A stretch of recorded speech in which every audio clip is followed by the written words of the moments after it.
This episode is brought to you by Microsoft Azure. Turn your ideas into reality with an Azure free account. Get everything you need to develop apps across cloud and hybrid environments, scale workloads, create cloud-connected mobile experiences, and so much more. Discover what you can create with popular services free for 12 months. Learn more at azure.com. That's AZURE.com. And sign up for a free account to start building in the cloud today.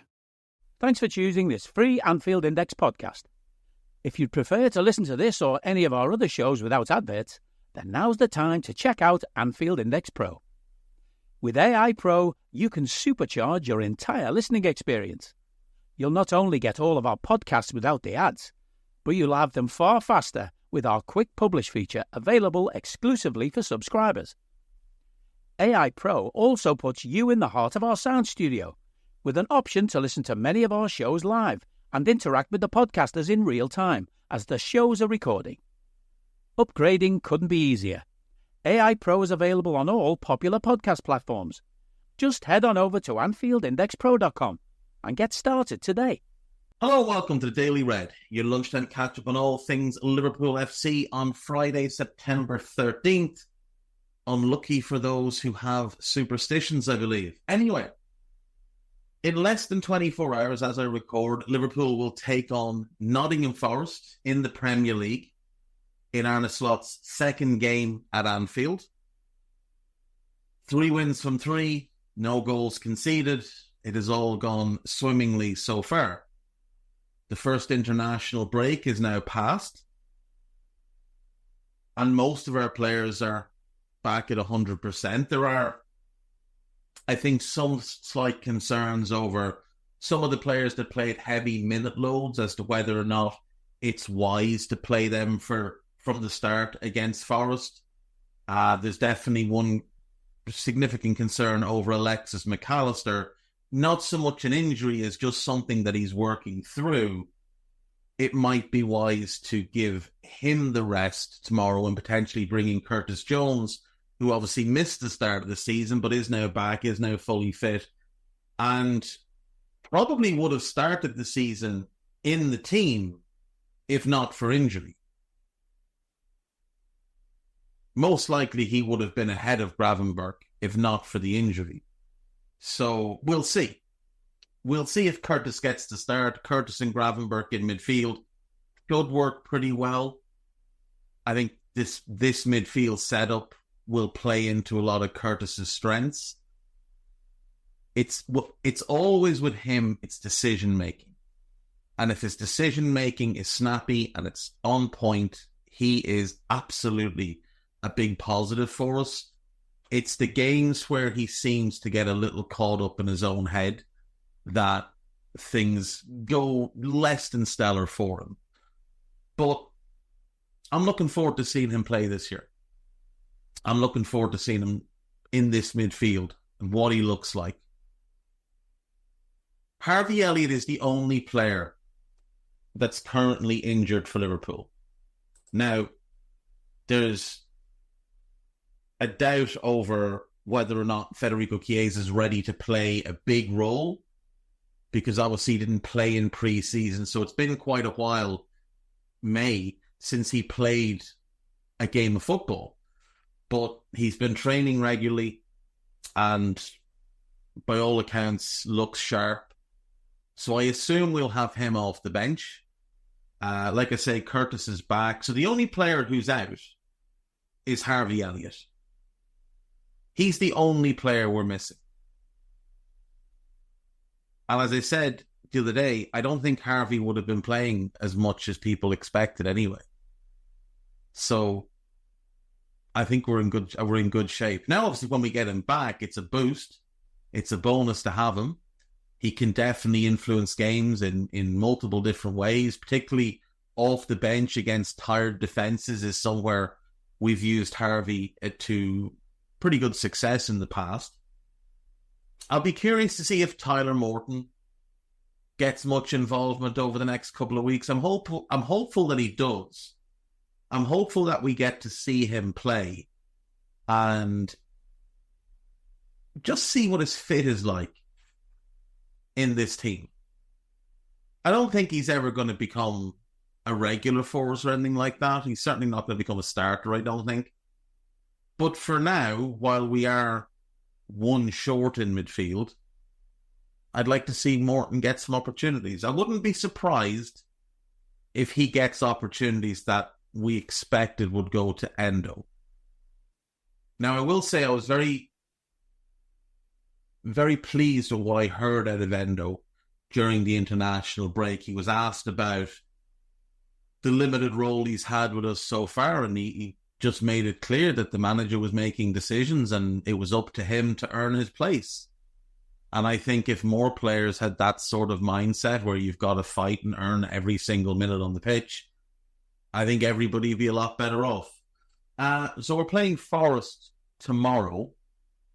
Now, they have no Danilo. He's out probably till the new year with a pretty horrible ankle injury. They have a significant doubt over Willy Bolly. Probably wouldn't have played either way. I think Milenkovic and Murillo is the most likely two-man pairing. If they go to a three, you could see Morato come in.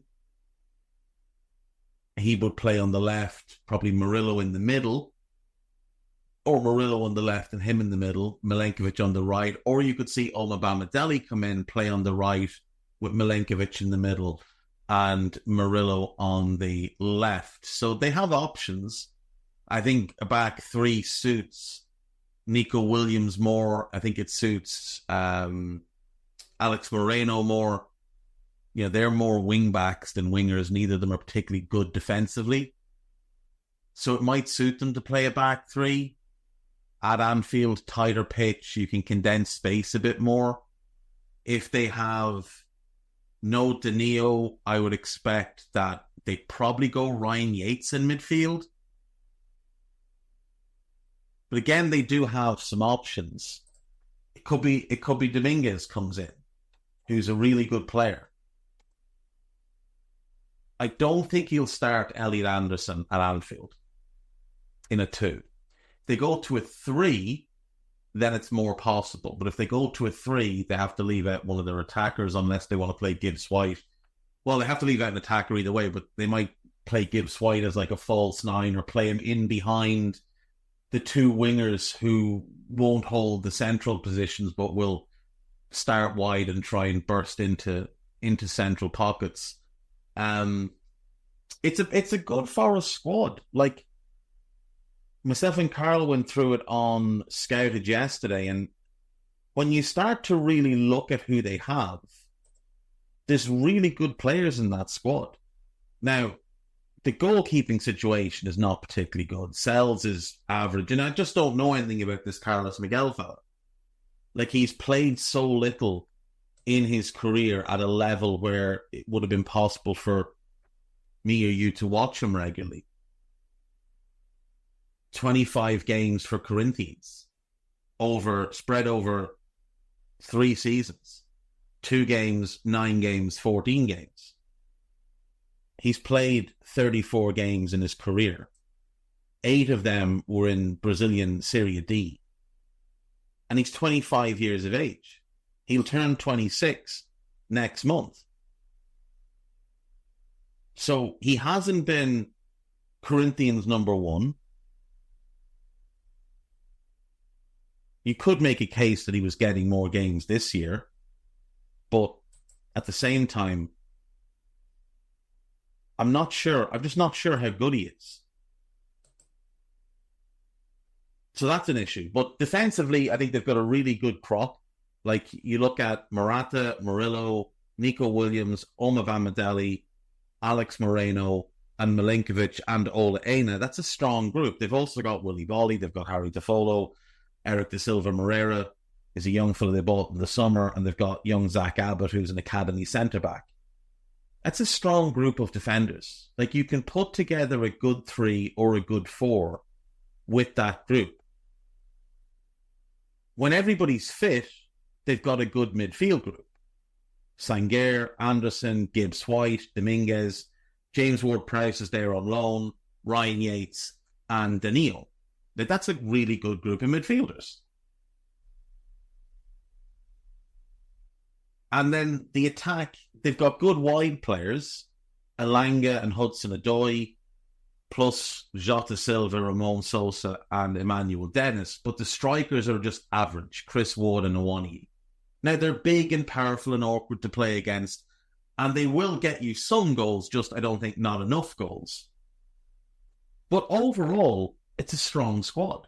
And there's some real standout players. Gibbs-White is an obvious one. Murillo's an obvious one. I think Danilo is an obvious one. Hudson-Odoi, if he can do what Gibbs-White's done and really start to show the form that had him so highly rated as a teenager, I think he could be a top player. And I really like Elanga. I think he's very, very good. I wouldn't be against us having a look at Elanga. For depth, not as a starter, for depth. I think he times his runs really well. He makes really intelligent runs. He can beat players. I like how he drills crosses in low or cuts them back to the edge of the area with pace on them. I think he's a good player. I think he had a very good season for them last year. I think him and Gibbs-White have good chemistry. So I think it's a really good squad, just lacking a goalkeeper and a 9. Now, there's, I wouldn't mind a better left back. I think that would be helpful as well. But other than that, I think they're in good shape. Coming into this game, though, no Danilo and potentially no Sangaré. He's going to have a fitness test. If they're missing Sangaré and Danilo, that's a huge blow. Yates is okay. Like Yates is a decent player. He's a grafter. He'll give you everything he has. But he's not as good as Sangaré.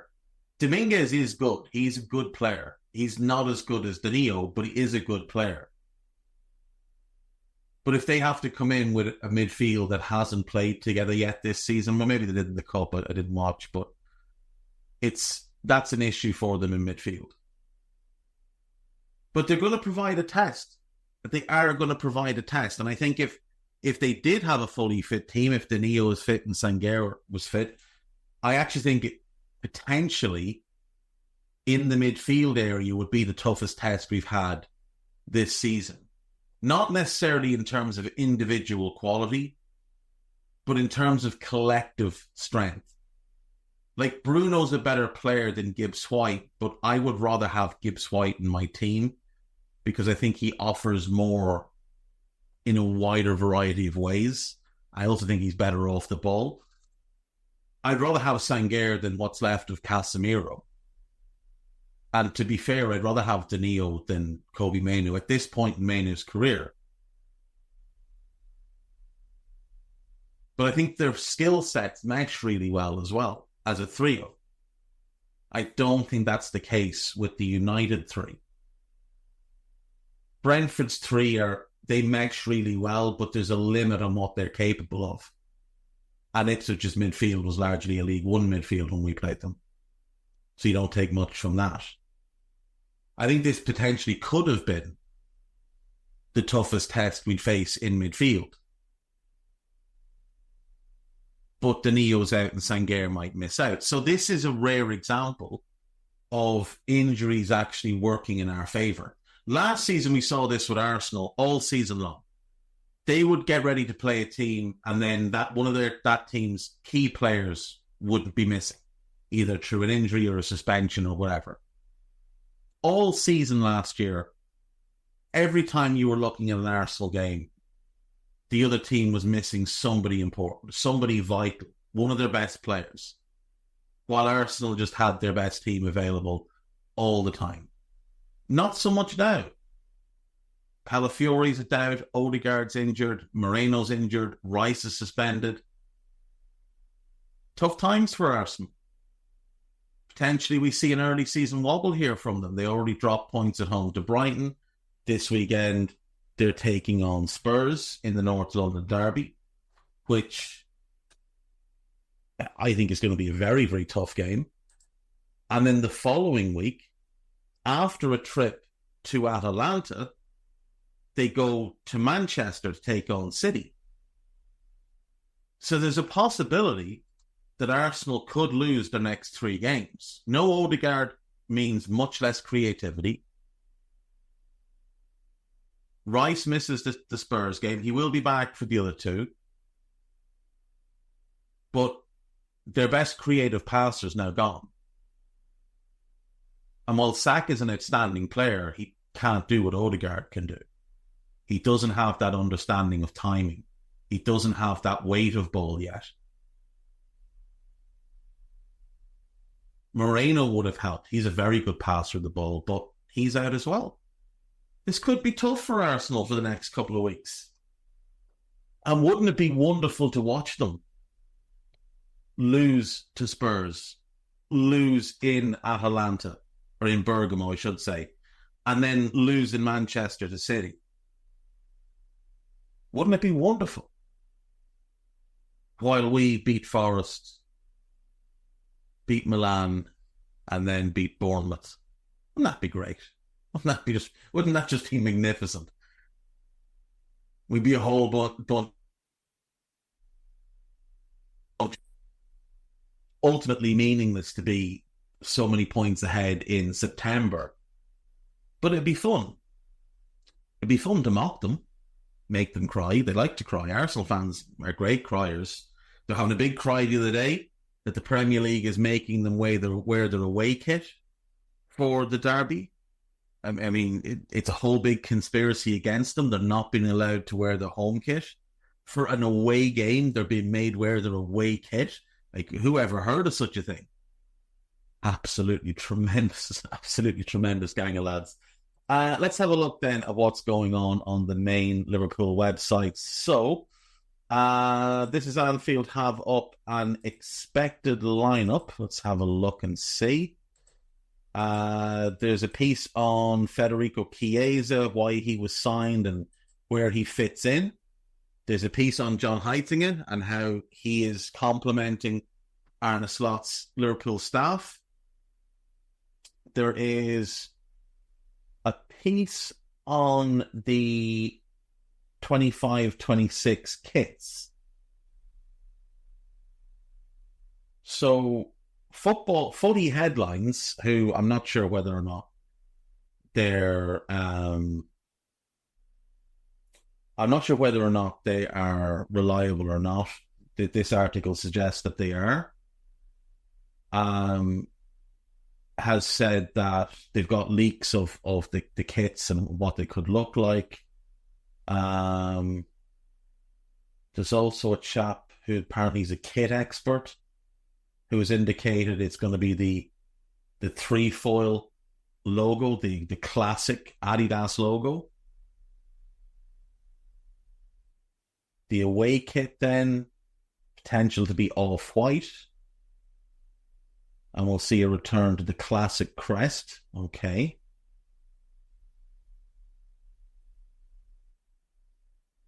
Okay.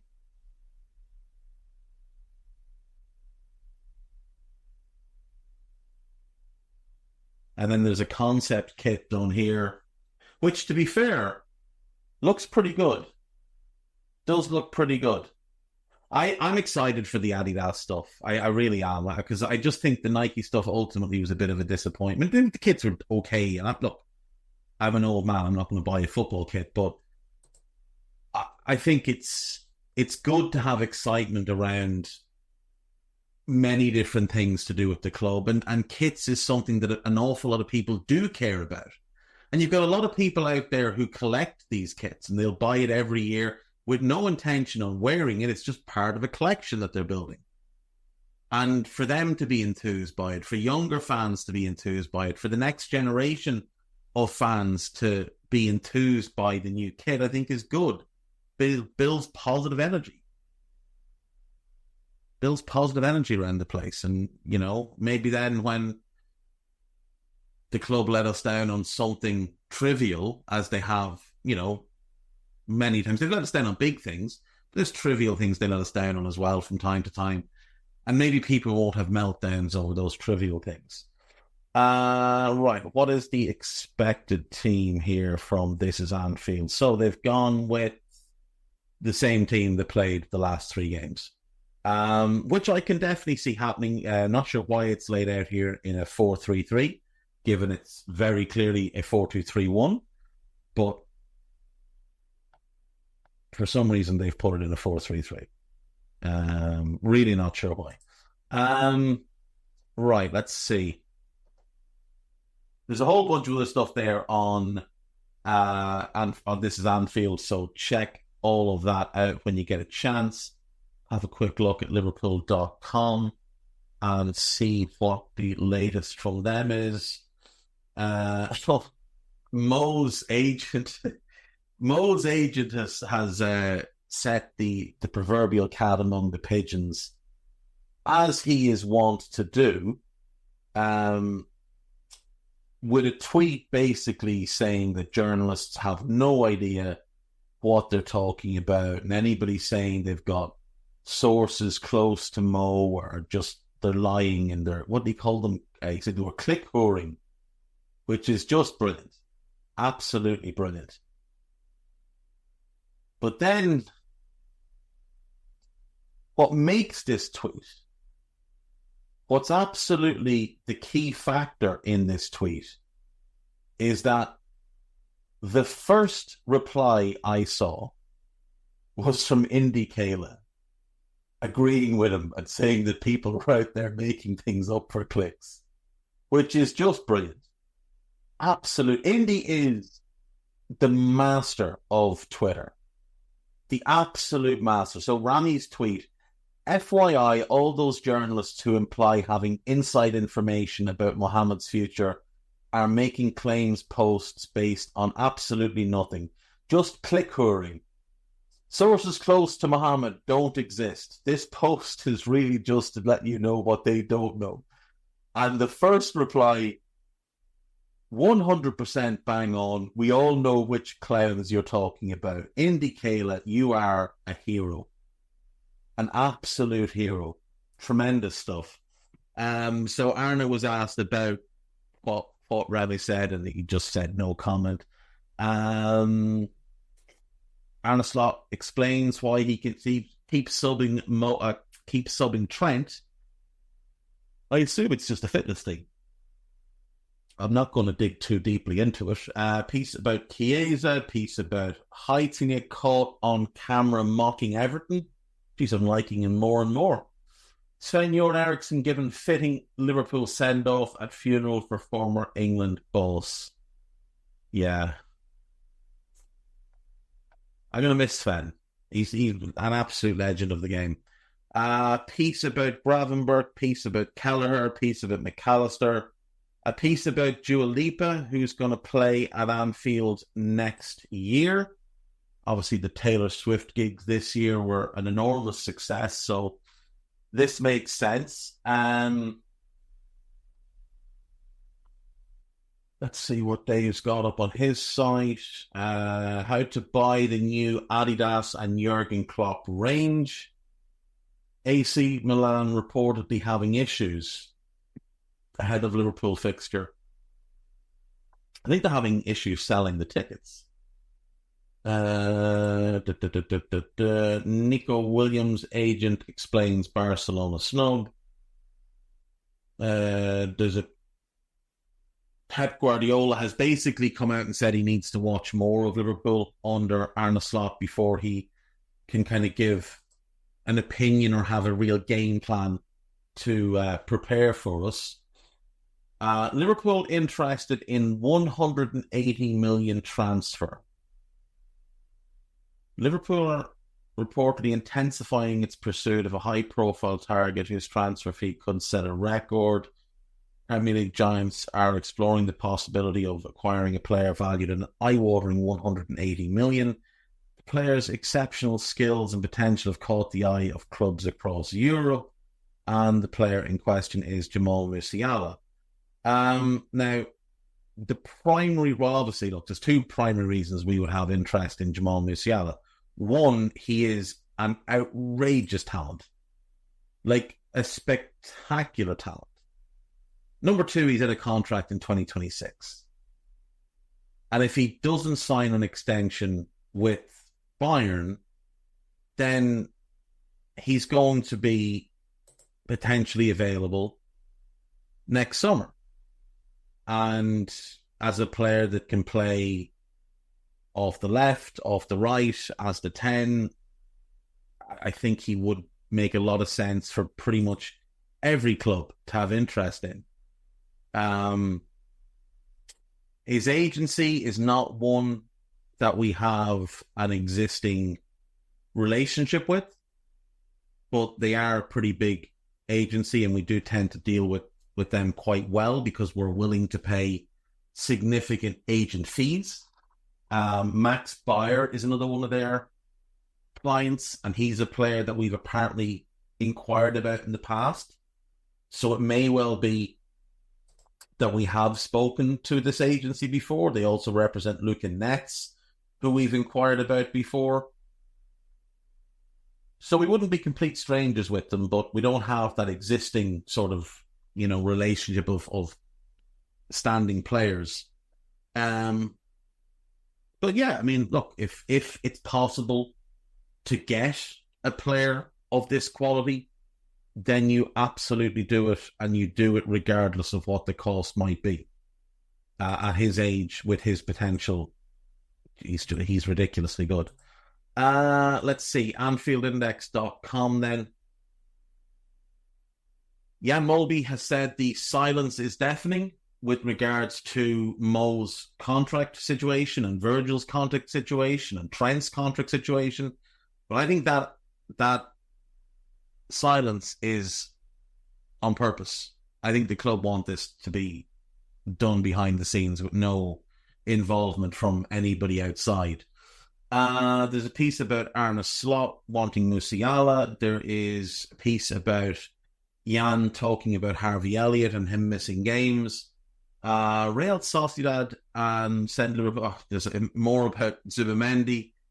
The saga just continues to go. There's no movement at all on his contract with them. So I wouldn't be at all surprised if we go back and try again in January.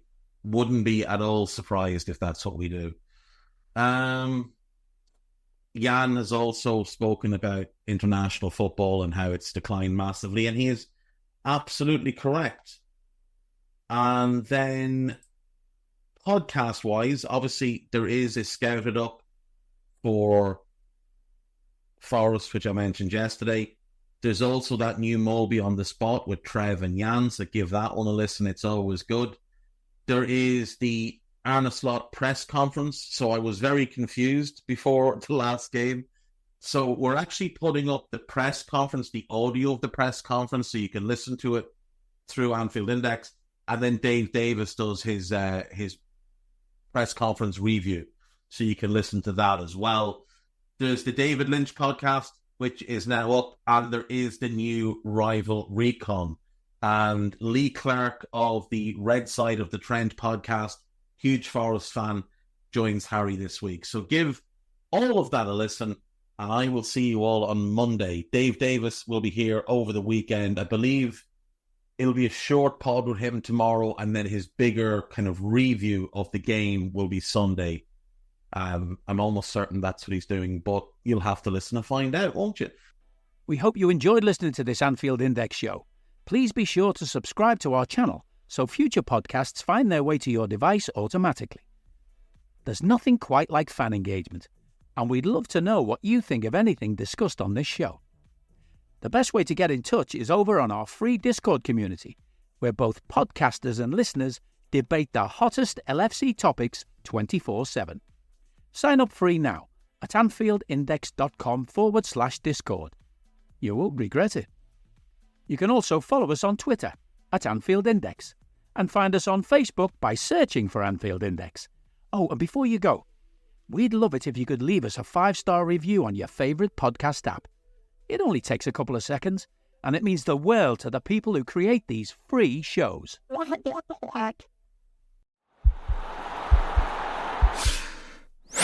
This podcast is part of the Sports Social Podcast Network.